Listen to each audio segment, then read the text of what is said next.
acompañándonos a Arnaldo Quispe, psicólogo, psicoterapeuta. Si quieres hablar un poquito más de ti, de tu trayectoria, Arnaldo. Bueno, es curioso que siempre encuentro esta dificultad para ya soltar qué soy, de dónde vengo, qué he estudiado, ¿no? Yo siempre digo que soy una persona que ha venido a este mundo a aprender, a conocer, a abrir espacios, puertas.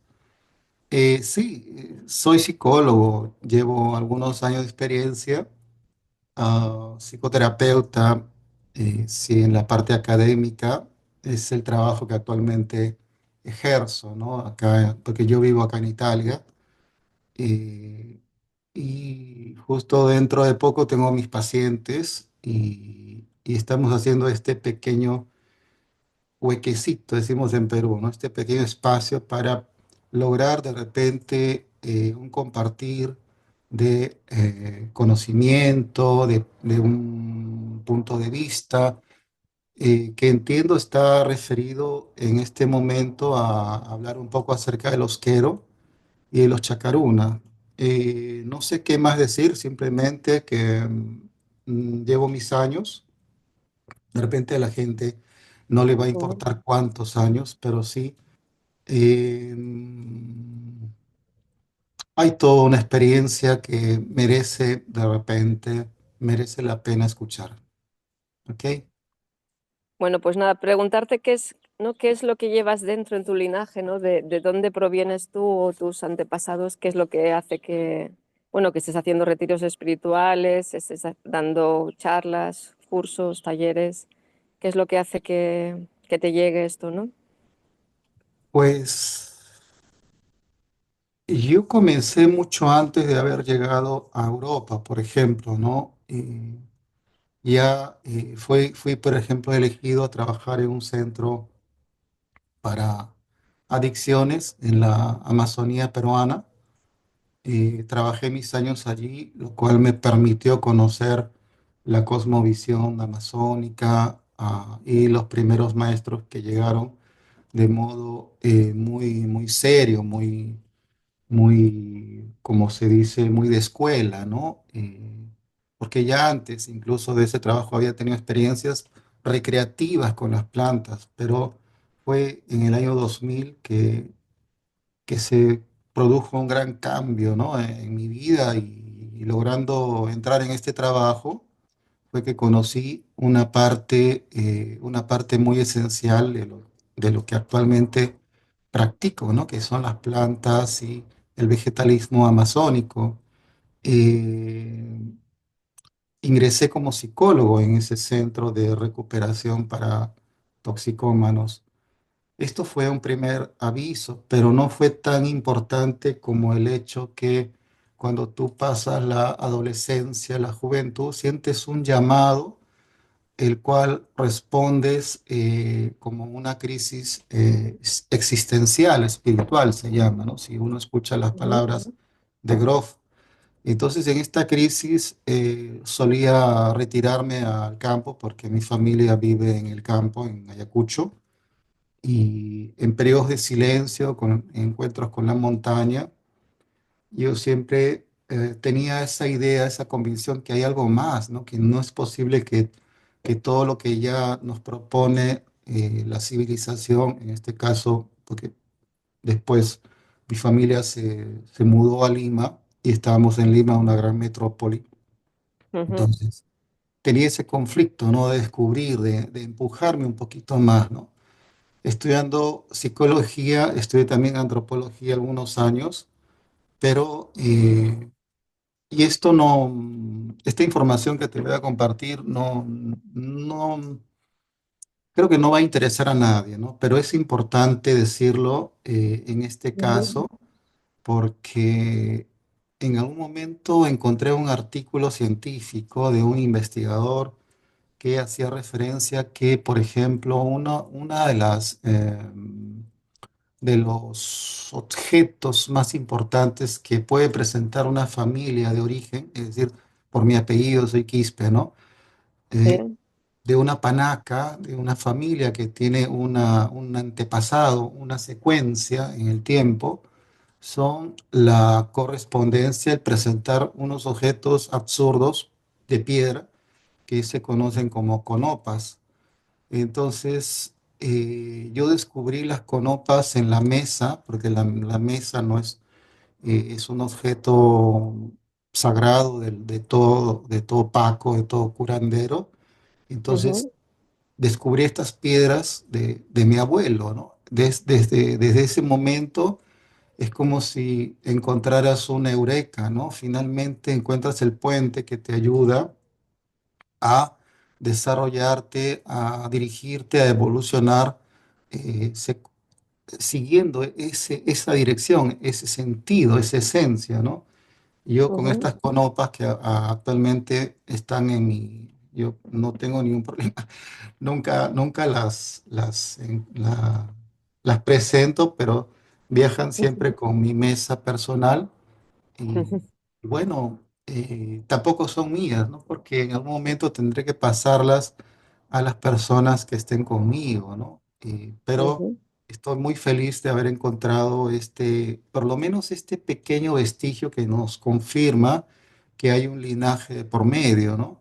Eh, ujú, y la tercera cosita que de repente uno quisiera compartir es el hecho que son muchísimos años que me une también la parte académica, ¿no? Cuando estudiaba antropología y teníamos que realizar trabajos de campo, eh, yo tenía esa furor, esa vehemencia por ya querer las cosas rápido, apresurarme, ¿no? Y estábamos en algún poblado en la Sierra de Lima, porque Lima también tiene su montaña y montañas muy altas, en una ujú, comunidad llamada San Pedro, y mientras todos los arqueólogos se preparaban para la ceremonia nocturna, los antropólogos, yo como estudiante de segundo año, y ujú, dije, de repente me preparo porque ahora sí voy a presenciar una ceremonia y quiero estar allí.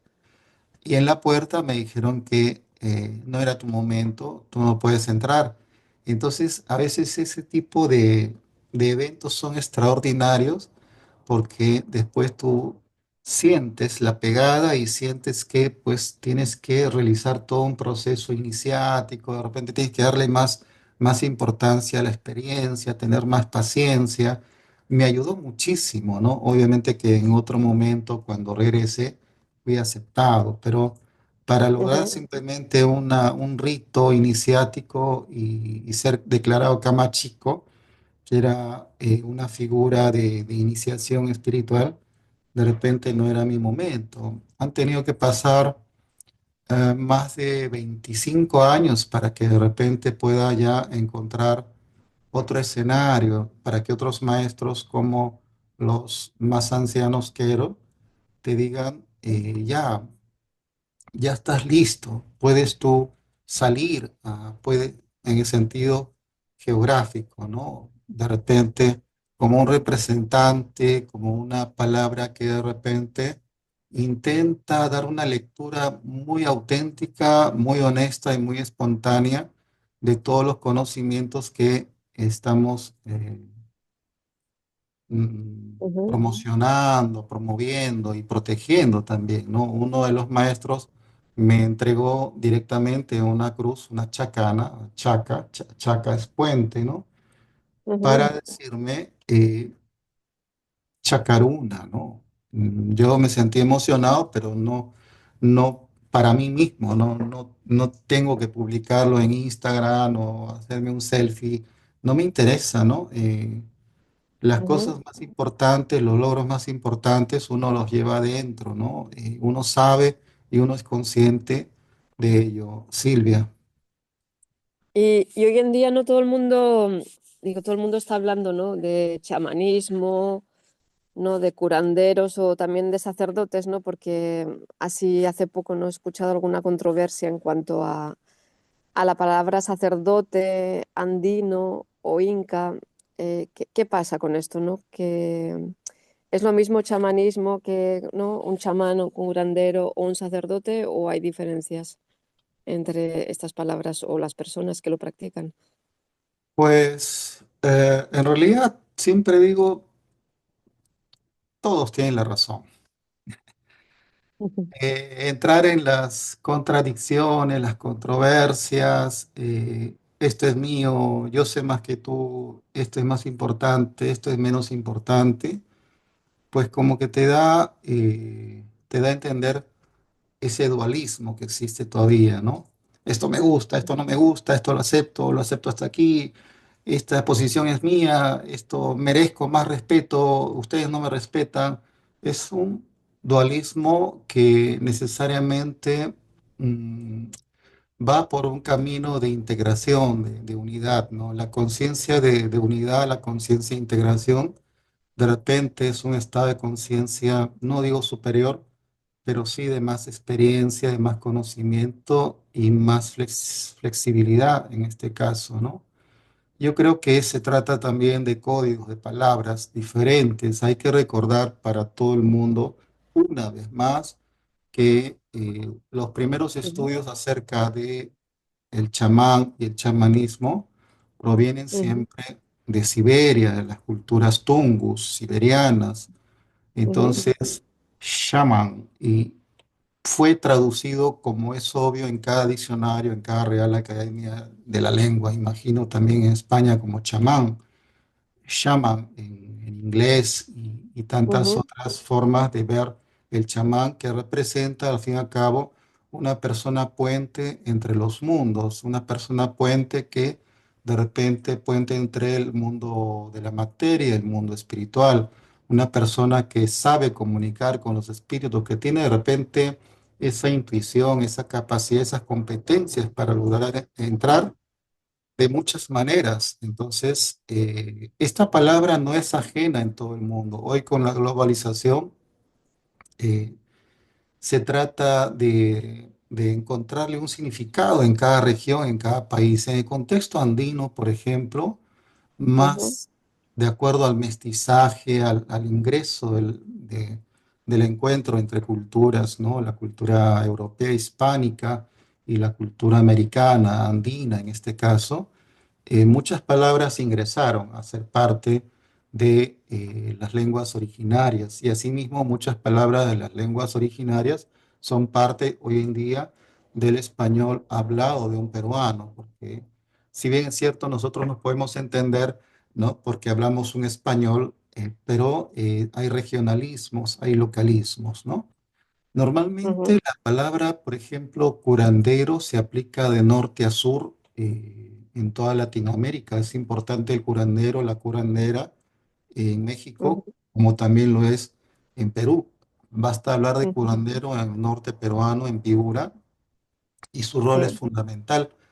Es equivalente, congruente, si se quiere decir, a la palabra del chamán. Lo mismo, el sacerdote, ¿por qué encontramos un pequeño conflicto para algunas personas? Porque tratamos de encontrar una simetría con con el sacerdocio, el sacerdote católico de otras religiones, ¿no? Ujú, Entonces, un poco más, hay que prestar un poquito más de atención, ¿no? Emplear la palabra sacerdote andino, pues yo no es que no esté de acuerdo, simplemente lo tomo con pinzas, ¿no? Hay personajes tan importantes que eh, creo yo, se autocalifican como sacerdotes andinos, cuando en realidad el lenguaje originario peruano, andino, el runacinio, el puquino o el aymara te dice o es un yatirí, o es un paco o pacu, o es un alto ujú, misa, o es un pampa misa, o es un ujú, jampe, o es un cura acuyec, y todas las clasificaciones para representar este rol de chamán. No es cerrado decir chamán peruano, chamán andino, pero si queremos conservar esa pureza, por así decirlo, esa autenticidad en el lenguaje, eh, ¿desde dónde viene en este caso? Mejor ujú, emplear las propias palabras, ¿no? Si chamán es en el mundo occidental, hoy ampliamente aceptado, también lo puede hacer en Perú, pero en los Andes normalmente las personas se conocen bajo la característica de un Paco, o un Pampa Misa, o un Alto Misa, o un Curacacuyé, como te repito, o un Jampec, ¿no? Y Ujú, entonces se trata solo de palabras, todos tienen la razón, no hay ninguna razón más importante que otra. Creo que hay que considerar en este mundo holístico, y no hablo del mundo de nueva era, porque es entrar en otro tipo de polémica. Yo creo ujú. que hay que integrar y hay que aceptar las cosas por como son. Muy bien. Y quería preguntarte también, ¿no? Que para si pudieras como sintetizar, que es difícil, ¿no? ¿Qué mensaje han venido a traer los queros a la humanidad? ¿O qué mensajes? Qué linda pregunta. En realidad, quiero comenzar esta con responderte que los ancianos están allí, ¿no? Los ancianos de conocimiento que no se orienta a la edad, ¿no? Sino a la mauta, al sabio que conoce, que ha recorrido, que ha realizado, por ejemplo, todos los procesos iniciáticos, respetando de repente la secuencia de iniciación, de ritos, de pasajes, de conservación, de integración, de competencias, ¿no? Los quiero, pues es todo ahora una gran panacea. No pretendo de repente responder a todas las expectativas respecto a ellos, porque ellos mismos asumen ahora el rol de viajar por el mundo, de ser peregrinos en este caso. Tanto es así que hoy encontramos o mañana encontramos en Barcelona un maestro quero, o lo encontramos en Dinamarca, o lo encontramos en Italia realizando un tour, una gira. Ellos mismos son los encargados de representarse a ellos mismos. Es una cultura dentro de una gran cultura, es una cultura peruana, no escapa de ser una nación andina, una nación propia incaica, que tiene orígenes incaicos, tiene sus méritos. En los años 50, y esto se discute hoy día, ¿no? En los años 50 Ujú, del siglo pasado, eh, y acá vemos el mito del descubrimiento, ¿no? Normalmente, como fue el descubrimiento de América, ¿no? Un humano descubre otro humano. En los años 50, siempre los investigadores obviamente de las ciudades, ¿no? Un buen grupo, entre los cuales estaba el padre de don Juan Núñez, ¿no? Efraín Morote y otros tantos importantes investigadores recorrieron algunas zonas inexploradas de los Andes, inexploradas, y encontraron en los años 50 los primeros vestigios de esta cultura quero, porque conservaban de repente el lenguaje runasimi en su estado más puro, porque presentaban rasgos típicos, es como si el tiempo se hubiera congelado, para ujú. poder resumir un poco el asunto, ¿no? Es como si el tiempo se hubiera congelado y, oh, qué descubrimiento, ¿no? Hemos encontrado una cultura que por sus manifestaciones materiales, espirituales, de repente la producción de la tierra, pues conserva, sí, muchísimos elementos que nos transportan a 500 años atrás. Fue un gran descubrimiento científico. ¿Y qué resulta? Descubrí a los Quero, ¿no? Que en los años 20, 30 años atrás, un fotógrafo cusqueño, un gran fotógrafo cusqueño, don Martín Chambi, en una de sus fotos podemos observar un habitante quero. Entonces, si el habitante quero está en una de sus fotos, ¿cómo es posible que se los haya descubierto o redescubierto en los años 50? Yo creo que las comunidades indígenas, campesinas y las comunidades autóctonas siempre están en comunicación, siempre han tenido han conservado esos caminos incas, siempre ha habido contacto para lo que es el trueque, para lograr mm, intercambios en todo sentido, ¿no? Los quiero hoy por hoy, sí, quiero destacar el hecho de que muchos, gracias a ellos, mucho de lo que nosotros teníamos entendido que era solo teoría, en realidad es práctica. Muchas tradiciones que de repente, hoy por hoy, decimos, caramba, qué importantes son estas prácticas espirituales, en realidad se los debemos a ellos y no se trata de una única familia. Ellos mismos tienen diferentes comunidades y diferentes panacas. Hoy se reconocen dos Alto Misayo, dos grandes Alto Misayo, como doña María Paz, don Martín Quispe, pero son tantos Pampa Misa yo, por ejemplo, que no ujú, pretenden ni siquiera, no necesitan de ese título para ser lo que son. Yo conozco, por ejemplo, a maestros no contactados, autóctonos, que viven dentro, que han elegido un poco lo que porque he investigado mucho, ¿no? El Huancaquilli, ¿no? Es decir, la Xeta, el aceta andino, aquel que vive en su comunidad y tiene esas facultades. Entonces, hay muchos pampamisa dentro del territorio quero que son puros y te enseñan muchísimo más que cualquier otro.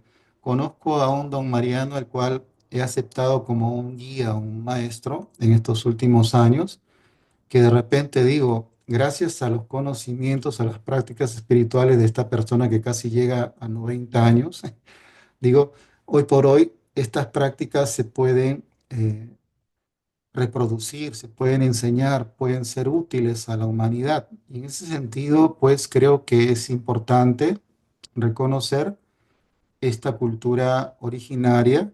Hoy por hoy, como sucede en todas partes del mundo, existe esta alienación, ¿no? Alienación en el sentido que hay mucha contaminación exterior, mucha contaminación occidental, mucho turismo espiritual que pretende, lo único que pretende, y creo que todos lo sabemos, es buscar una fuente de dinero, un comercio en este caso, ¿no? No hay que ujú, confundir, obviamente, ¿no? En realidad, hay que escuchar a todos, ver de dónde vienen, ver qué es lo que hacen, cuáles son sus panacas, es decir, sus linajes, sus familias.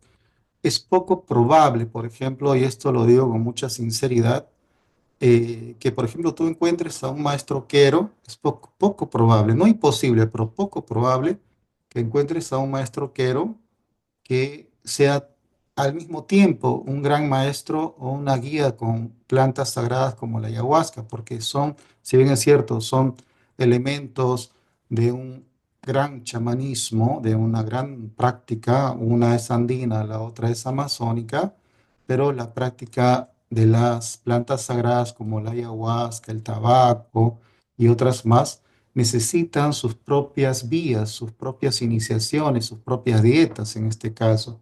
Entonces es muy poco probable que las personas que sean quero tengan esa facultad de decir, yo también doy ayahuasca, yo también doy tabaco, porque tendrías que haber realizado muchísima más experiencia de la que uno se imagina y en cualquier caso basta solo una pregunta. ¿Con qué maestro te has iniciado? ¿Con qué ujú, linaje en la Amazonía? Si ha sido Pucallpa, si ha sido Tarapoto, Iquitos o Puerto Maldonado, porque no se trata, como en todos los casos, de pasar por una experiencia y ya ujú, ofrecer, convidar ayahuasca, ¿no?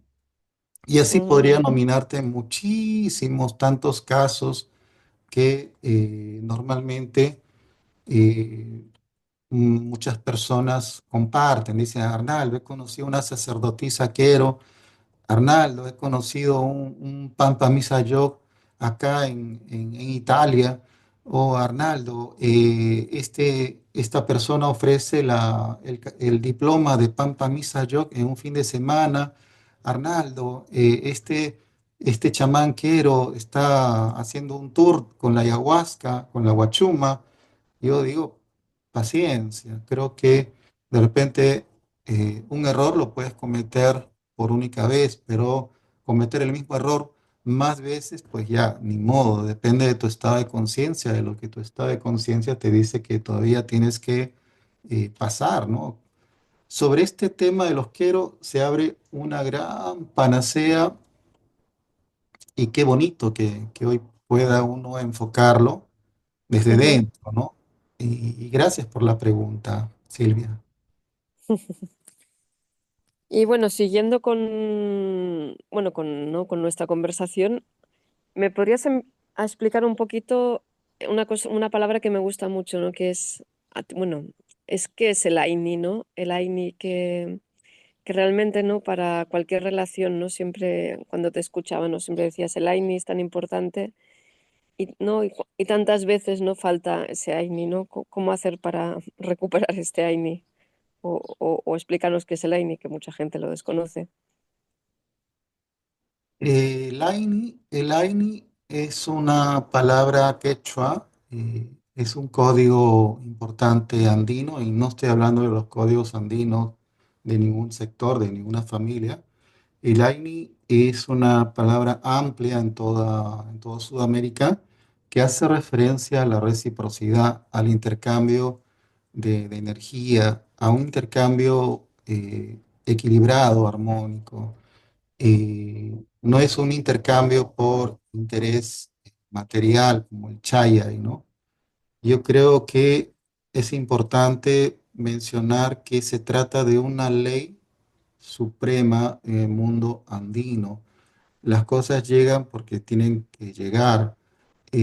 Lo que tú estás ahora es, en lo que estás viviendo, es en un camino de integración en base a la dualidad. El AINI es la integración de la dualidad. El AINI es el uno, el dos que se hace uno, es la unión de los opuestos. El AINI es la unión también de los semejantes. El AINI es una ley suprema que parte de un concepto que proviene de un concepto mayor que es el summa causai. El agin causai es la filosofía, la gran filosofía andina que nos habla del bienestar andino, del vivir bien andino.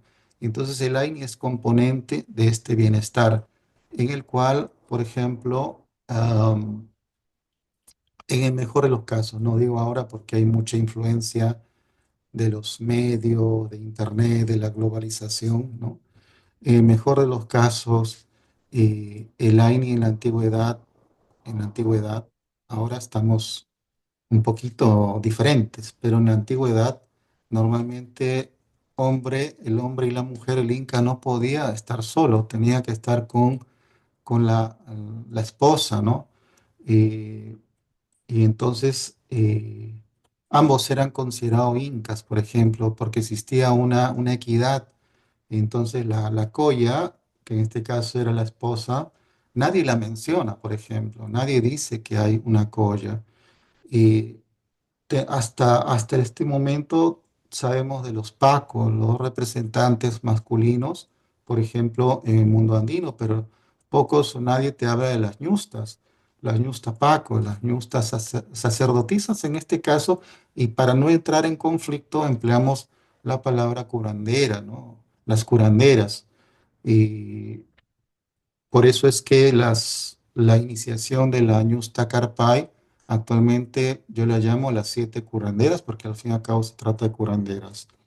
Este Aini, para recordar el libro de una gran amiga que vive acá en Florencia, Yelitza, porque ha escrito justo el libro Aini, ¿no? Con la portada de un colibrí hace ya 30 años. Eh, pues es el equilibrio, la armonía que hay que de repente perseguir, ¿no? Que hay que encontrar sin buscar, ¿no? Ah, porque va a depender de algunos aspectos como tu estado de conciencia, ¿no? Si estamos hablando de un estado de conciencia dual, pues todavía estamos en el tercer nivel, ¿no? En la confrontación, en la lucha de poder, en los intereses que nos mueven, ¿no? En el sectarismo, en las oposiciones, esta religión es importante, esta no. yo soy blanco, tú eres de otro color, tú eres negro. Lo mío, mi conocimiento es más importante, el tuyo es ya clásico, desfasado. Esa dualidad es la que ahora está primando en todo el mundo, ¿no? Entonces, ¿qué te dice un maestro de un cuarto nivel, un cura Akuyek? Te dirá siempre que busca la belleza en la oposición, busca la unión entre posiciones diferentes, en el antagonismo.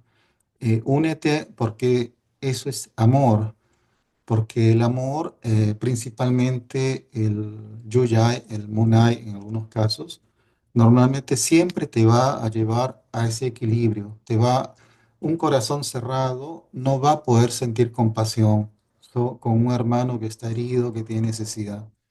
Un corazón abierto, sin que tú pierdas tu propia esencia, tus propias convicciones, ¿no? Puedes tú acceder de repente a otros niveles de relación, como por ejemplo el perdón, como por ejemplo la amistad, como por ejemplo la solidaridad entre humanos, ¿no? Hoy estamos tratando y no es un concepto de Jung que ha hablado de la individualización, sino estamos individualistas, que es otro concepto, ¿no? Más bien personalistas, más bien separatistas, peyorativamente hablando, ¿no? Es decir, el egoísmo, ¿no? El ego está primando actualmente, que es diferente al concepto de Jung, que hablaba de individualización, que en este caso es como la búsqueda de la separación de mis propios límites personales con respecto a la familia, separarme un poco y declararme único, original, personalmente sano, ¿no? Y orientarme hacia un estado de crecimiento personal. Yo creo que para concluir esta pequeña parte, nos estamos encaminando con tantas confrontaciones a delucidar a una luz que nos va a permitir este despertar, como dice en el mundo andino, Richard y Runa, ¿no? Porque en quechua hay que decirlo como cuando se pronuncia un mantra. Richard y Runa quiere decir despierta, humano, despierta de este gran sueño, de esta Matrix, ¿no? Entonces es importante hablar de estos conceptos en este nuevo milenio. Mientras más hablamos, más compartimos, ¿no? Mientras más juzgamos, mientras más calificamos, más nos separamos. Ujú. Bueno, ha quedado aclarado el término y cómo, ¿no? Lo que has dicho tú, ¿no? Aini también si es la no dualidad, también entonces Aini también sería Chakaruna, o sea, el puente este que hablabas, ¿no? O sea, Aini y Chakaruna están, ¿no? Las dos palabras están unidas, porque si no hay dualidad, el puente, o sea, o no hay puente o los dos extremos del puente están unidos, o no sé si me entiendes, como, ¿sabes? O sea, no hay, Absolutamente, no hay puente. Silvia. El puente es una oportunidad. El puente es, es una línea, es un portal, es una ventana, es un Ujú, intermedio, pero que no viaja de un solo lado. El puente es bimodal, el puente es bidireccional.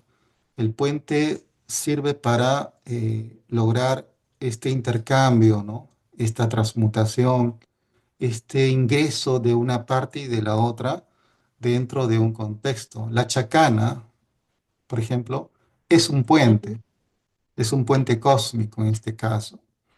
ujú, El puente nos ayuda a entrar en contacto con este mundo espiritual y pues todos tendríamos que ser puente en este caso, ¿no?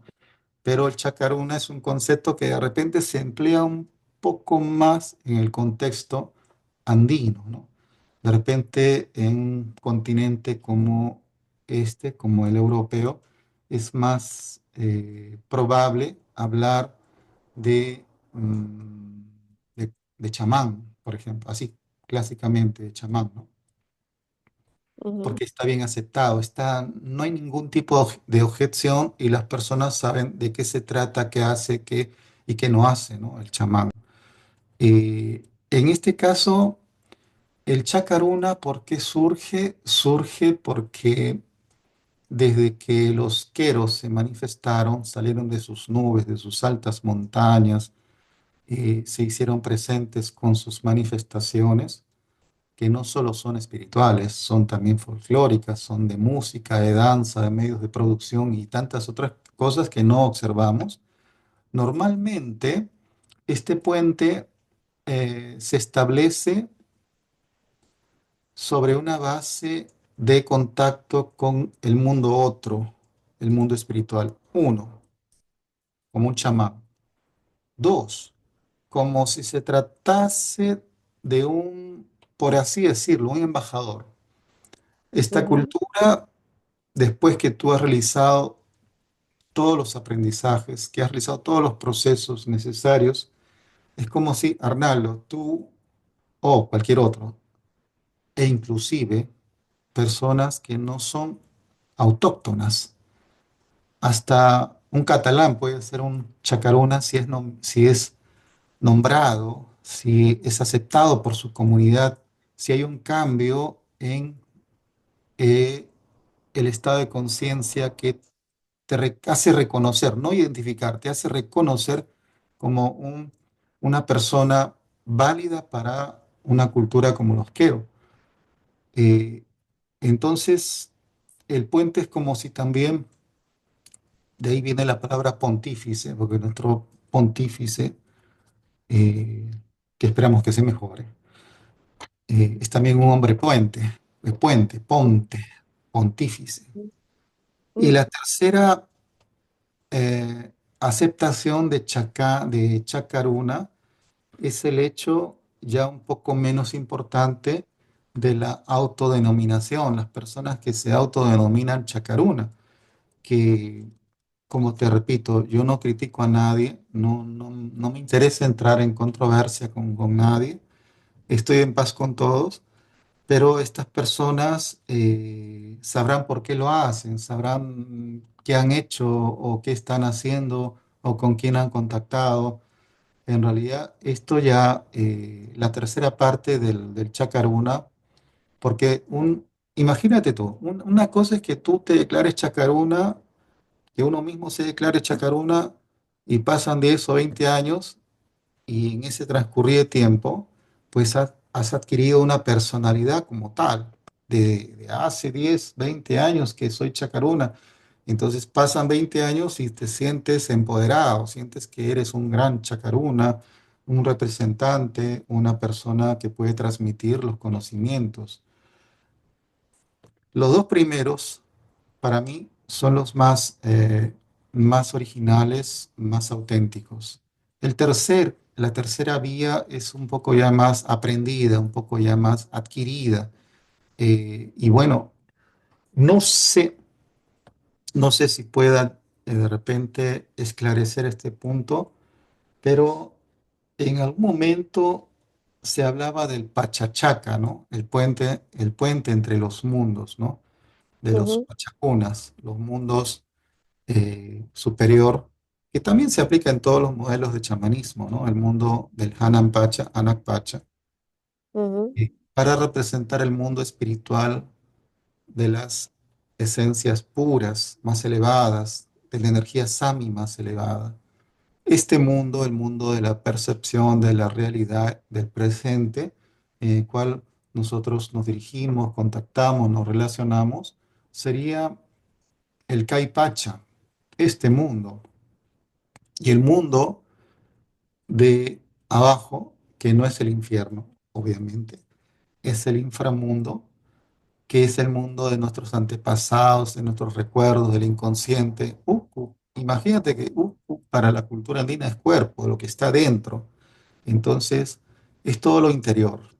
Estos tres mundos se unifican con un cuarto mundo que no se menciona en ninguna parte, que es el mundo del colibrí, del Hawapacha, el cuarto mundo que no aparece porque no lo ves, pero existe y unifica todos los otros mundos.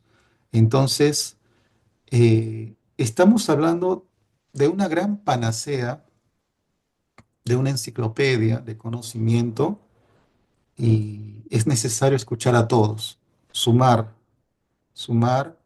De repente, si alguien ha elegido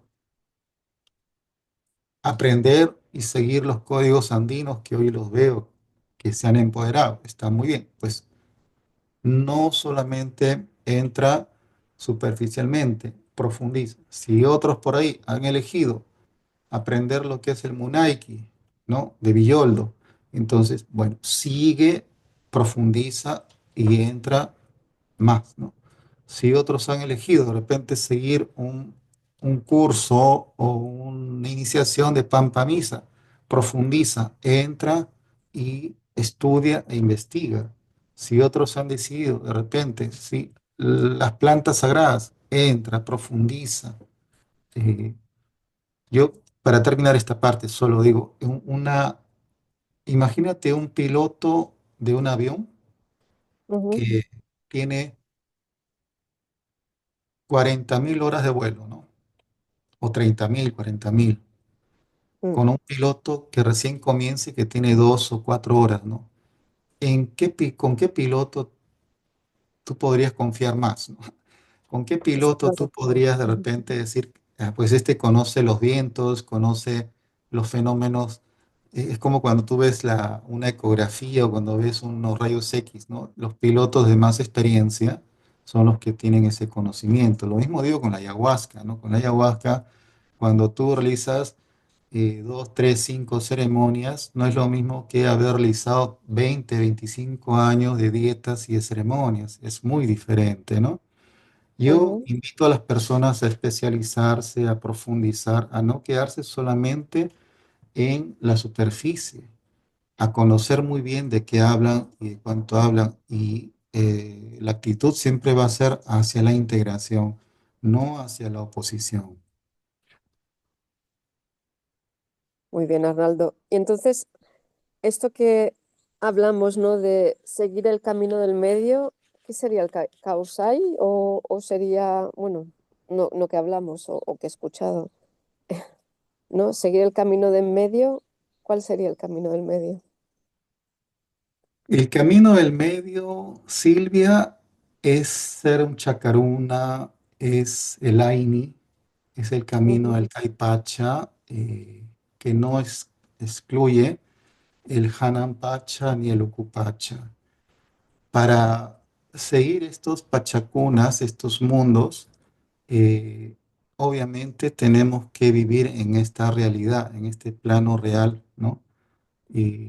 Con salud mental, siempre digo, ¿no? eh, Seguir estas coordenadas, ¿no? Siempre con una aspiración de mejorar los estados de conciencia. No puedes de repente pretender quedarte en un único estado de conciencia toda la vida. El estado de conciencia se va adquiriendo, se va enriqueciendo con el pasar del tiempo. Si de repente eres una persona guerrera, combativa, que quieres decir lo tuyo, quieres demostrar, tienes ese afán de querer hacerte ver, pues es un estado de conciencia. Es un estado de conciencia que te dice, bueno, encuentra el canal correspondiente para, abre ese chakra, ese ñahui, ¿no? Para que tú puedas expresarte en tu canal, por donde vienes y de lo que eres, ¿no? Por tus raíces. Yo creo que tenemos la gran oportunidad de vivir una vida de retorno hacia nosotros mismos, ¿no? Luego que el héroe, ¿no? Ha hecho su gran viaje, imagínate un pulgarcito, ¿no? ujú, Para regresar a casa, para realizar ese viaje, necesitas también un camino de regreso, dejar las señales, las indicaciones. Pero si Pulgarcito no dejase las piedrecitas, nunca, no podría regresar a casa. Nosotros cuando realizamos cualquier tipo de viaje, ¿no? De viaje hacia una experiencia diferente, hacia cualquier forma de manifestación de chamanismo, incluyendo las plantas sagradas, hay que saber moverse de A a B, pero también regresar de B ujú, a A. La idea no es vivir en una espiritualidad omnipresente al 100% a 360 grados. La idea es sumar y entender que la espiritualidad también está presente en nuestras manifestaciones culturales, en el deporte, en la relación de pareja, en la relación de familia. No es posible, ¿no? Encontrar espiritualidad o un gran sacerdote espiritual o una persona que se haya declarado así y que de repente dentro de casa tenga un sinfín de problemas familiares, por ejemplo. No habría coherencia espiritual, ¿no? ujú, Por otro lado, imagínate tú que muchos de los que yo llamo turismo espiritual, ¿no? Viajan con la idea de solo conocer a Perú, ¿no? Paucartambo, Cusco, con los quiero solo esa parte espiritual, quiero solo entender estos caminos, estos códigos espirituales sin interesarme por cómo hablas, cómo vives, qué comes, qué medios de producción hay, cómo la comunidad se comunica, cuáles son sus jerarquías, cuáles son sus códigos internos, cuál es el folclore, cuáles son sus fiestas. El, el hombre actualmente viaja y dice, yo quiero solo la espiritualidad. Y el poblador andino te dice, vive toda la experiencia y no hay que ujú. separar. Entonces, cuando separamos, las cosas comienzan a tener más bien un matiz de dualidad. La separación, la interrupción es el mundo de la dualidad. La dualidad no es el enemigo, no es el infierno, no es el diablo, aunque si diablo quiere decir dualidad, es disociación, el origen de la palabra diablo. La dualidad es necesaria, es como la sombra, ¿no? Es allí donde de repente voy a extraer mi verdadera esencia, luego de la confrontación, luego del conflicto, luego del trauma. Entonces, lo que va a quedar es la unidad, es el dos que se hace uno, ¿no? Y la dualidad es necesaria porque nos permite llegar a la integración. Así es, Silvia. Muy bonito, Arnaldo. Muchas gracias. Y después, para concluir, me gustaría si pudieras hablar un poquito Cosco, del Cosco, ¿no? Ujú. ¿Dónde nos conecta ese Cosco? Eh, pues bien, quiero compartir con las personas que comenzar con este discurso que en todos mis años de práctica espiritual, práctica con los queros, práctica con otros chamanes andinos, he propuesto un método, para no decir que soy alguien que copia y pega, ¿no?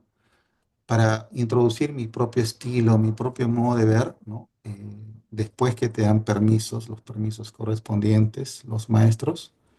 He creado un método, ¿no? Que de un inicio, sí, yo digo de repente fue necesario, se llamó en un inicio Reiki andino, porque yo tenía el máster de Reiki tibetano, entonces practicaba Reiki en los años 90 y decidí, pues acá lo que he encontrado, el Arnaldo que se sorprende, ¿no? Es tanto de lo que se hace parece Reiki, entonces llamé Reiki andino en un momento. Pero bueno, desde el 2009, 2016, 14 al 15, esta, este método, esta práctica, comencé a denominarlo sanación Inca Healing, al fin y al cabo, para que pudiese llegar a todos los contextos sin esa barrera, sin esas barreras lingüísticas ni geográficas de ningún tipo. Entonces, En un inicio he soportado innumerables críticas, ¿no? Y Arnaldo, pero es inglés, ¿por qué metes healing? ¿Por qué hablas de los incas? Es un método en realidad que recoge todas estas experiencias, todas estas investigaciones, estas iniciaciones, y es un método al fin y al cabo que nos habla de una disciplina llamada sanación energética andina, el Inca Healing. Es esto, y la escuela Inca Healing School es mi banderita, ¿no? Yo todo lo que sé y todo lo que conozco lo transmito a partir de esta escuela, ¿no? Y en esta escuela aprendemos todas las artes que no son artes que se han quedado petrificadas en el tiempo, son artes que han evolucionado, que se han mejorado y se han enriquecido incluso con la participación de los propios alumnos. Bueno, ¿por qué Cusco y por qué la escuela? Porque dentro de los capítulos de sanación en sus diferentes niveles, se habla del Ujú, esquema energético andino, un modelo que va paralelo a lo que son los chakras. En el mundo está universalmente aceptado el modelo de los chakras, que tienen un ujú, origen en la India, en Asia, ¿no? No tenemos otro modelo, es un modelo único. Cuando surge el modelo andino, es rechazado, hay una segregación, ¿no? Están inventando esos indios, ¿no? Que me hace recordar el mito del buen salvaje, ¿no? Pero con el paso de los tiempos, de los años, este modelo está surgiendo, está adquiriendo una presencia, se está integrando.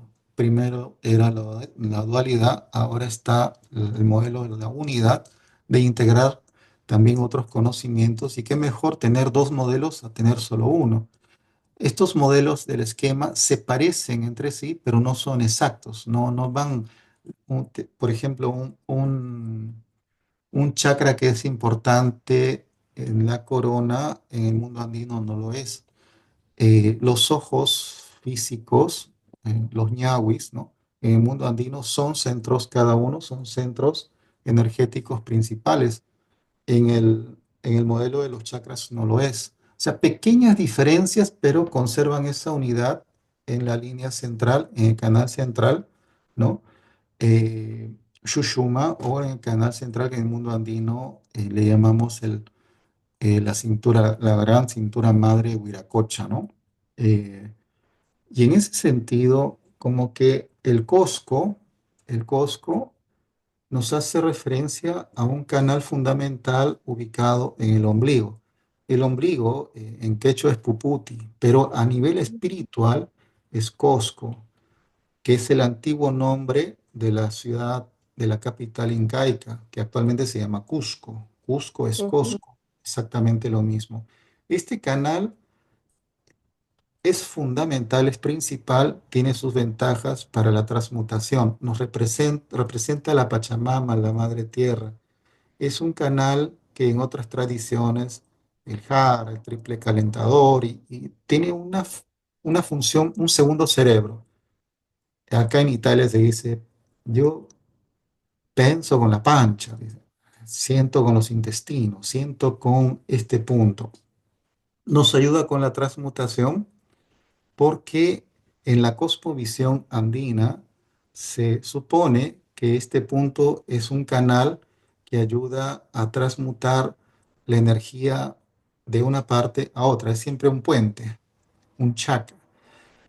Y esta energía tiene aspectos de Husha, que es pesante, y Sami, que es ligero. Y es un intercambio de fluido energético constante, cotidiano, diario, que no se interrumpe. Entonces, con estas características de circulación, adquiere el nombre de modelo toroidal, un modelo que nace, se desenvuelve, muere y vuelve a nacer. El modelo andino, el modelo energético andino, a diferencia de otros modelos, es un modelo toroidal, es un modelo cuántico, por así decirlo. Y cada vez ujú, nos estamos convenciendo que hay muchísimo más que entender, muchísimo más que apreciar, de esas bondades que nos está ofreciendo este bagaje cultural energético andino. Y el Cusco es fundamental porque nos ayuda a la transmutación, nos ayuda al intercambio de energía. Sin la propiedad de este Cusco, aunque si uno quiera o no quiera, aunque si estamos conscientes o no, igual está funcionando, pero se condensa, se obstruye con el pasar del tiempo, se bloquea, por así decirlo, y no mantiene o mantiene un mínimo de su potencialidad. Entonces, las prácticas nos van a ayudar a empoderar, a purificar, a dejar libre el canal para que de repente en un proceso posterior podamos gestionar mejor nuestras energías. Siempre digo, el dos cuando se convierte en uno, es la persona la que se enriquece, la persona que adquiere todas esas facultades para ser un buen sanador y para de repente ser un buen conocedor, en todo caso, ¿no? De de estas enseñanzas. Pues muchísimas gracias, Arnaldo, por tu tiempo, por tus enseñanzas y, bueno, por compartir este espacio y, bueno, con grandeza, ¿no? De tus palabras. Muchísimas gracias y hasta muy pronto. Pues bien, gracias Silvia. Que esto sea de repente un inicio. Mi idea no es convencer a nadie, mi idea es solo compartir mi experiencia. En eso estoy. He publicado algunos libros que de repente pudieran ser necesarios para este momento, ¿no? Uno de los cuales es siempre el Inca Healing, ¿no? Como disciplina, como método de la sanación energética andina, que hoy comparto abiertamente, ¿no? Y bueno, cuando quieras, nos volvemos a encontrar, seguimos platicando, seguimos hablando, estableciendo más puentes en este concepto que hoy por hoy es fundamental y es el chacaruna. Una ¿Ok? pregunta, Arnaldo, ¿cómo te pueden encontrar por las redes? Que, bueno, hoy en día funcionamos muchos así. Pues ¿Cómo te encuentran? quien te quiere encontrar, te encuentra, ¿no? Ujú, No estoy con ese afán de dejar mi correo, mi teléfono. Quien te quiere ujú, encontrar, te encuentra. Yo tengo mis canales regulares. Mi nombre es Arnaldo Quispe. Eh, ujú. Soy peruano, vivo en Italia. Soy psicoterapeuta acá en Italia. Trabajo buen tiempo, ¿ya? Pago mis impuestos. Y no va a ser difícil, o porque mi nombre espiritual, que en un momento algún maestro me dijo, Taquiruna, porque yo canto durante las ceremonias, canto porque el canto es una forma de terapia, ¿no? Ujú. Entonces, como Taquiruna, en una página web, taquiruna.com, o como ya he mencionado, en incahealing.com, porque ahí está todo en realidad, ahí está toda la información necesaria para cualquier tipo de formación o información. Pues muchísimas gracias y bueno, nos vemos pronto. Gracias, Silvia. De todo corazón, tu Panachis Kama. Hasta que nos volvamos a encontrar. Un Bye. saludo. Chao.